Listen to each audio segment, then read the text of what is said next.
Good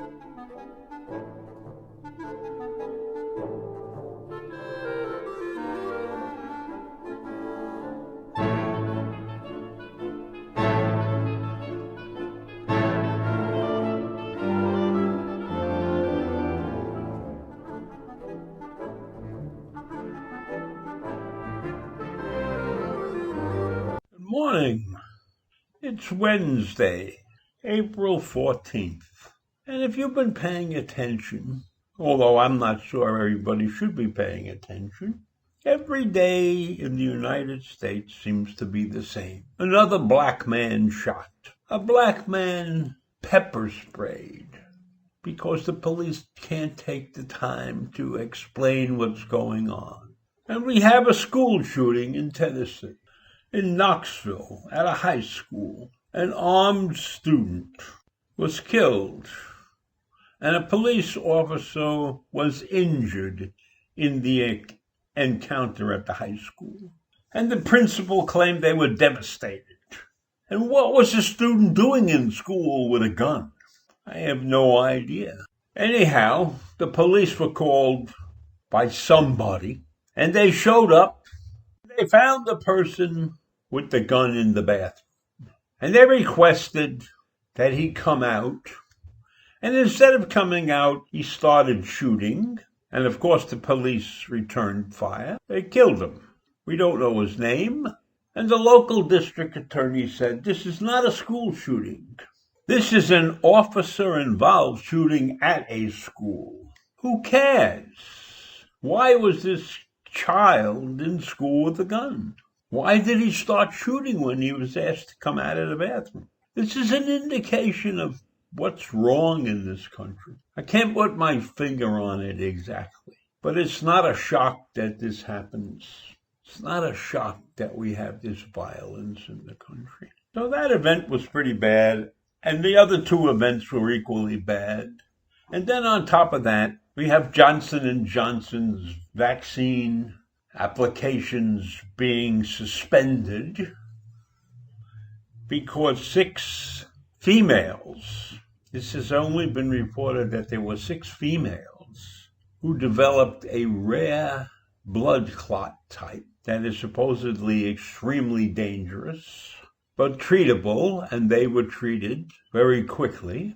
So that's a good thing. But Johnson & Johnson's vaccination efforts have now been suspended until they can figure out why these 6 women developed these blood clots. Almost 7 million people have received the Johnson & Johnson vaccination. And Johnson & Johnson vaccination is a 1-shot vaccination. It's not a 2-shot vaccination. So it was very popular. And now out of those almost 7 million people, we have 6 people who developed these clots. So the incident of development of these clots is extremely rare. But we as a nation are doing the right thing, suspending Johnson & Johnson until we can identify the underlying causes of these clots being developed, since these are extremely dangerous clots.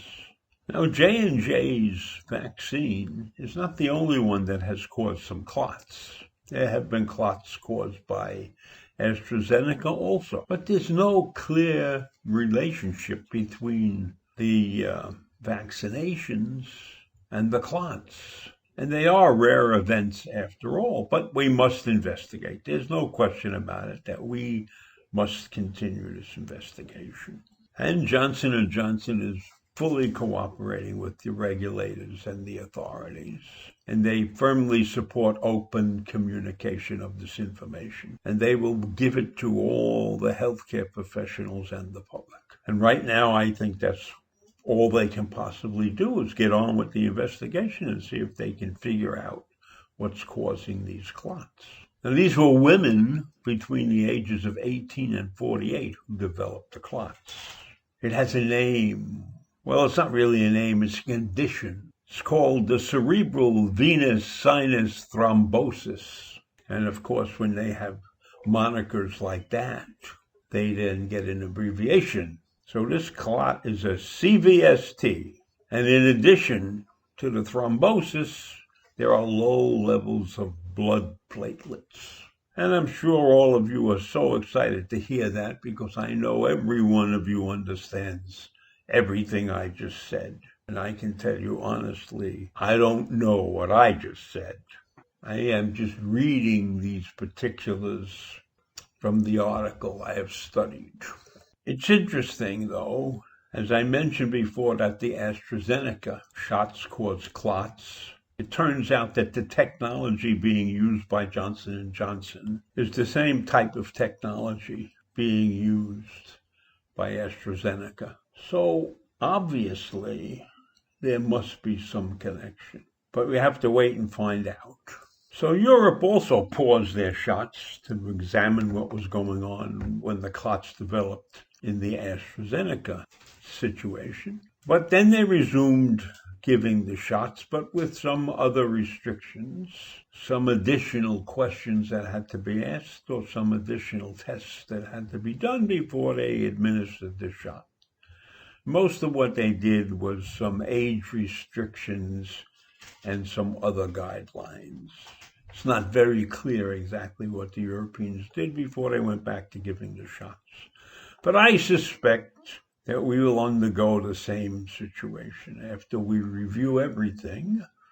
And I'm sure that we will also get some information from the Europeans with respect to what they really saw in the AstraZeneca vaccination efforts. Now, of course, there are probably people who say we should continue giving the shots because the percentage is so small, and waiting and not giving these shots may cause more people to die than if we vaccinate everybody. So it's a 50-50 shot. You can flip a coin and decide what to do, but I think we have to take some cautionary steps before we proceed using Johnson & Johnson. And maybe we should only use Johnson & Johnson on the men because no man seemed to have gotten the clots. And that's probably discriminatory. So that's all I have to say this morning. All in all, it's probably just another normal day in our lives. So have a good one, and I'll see you in the morning. Bye.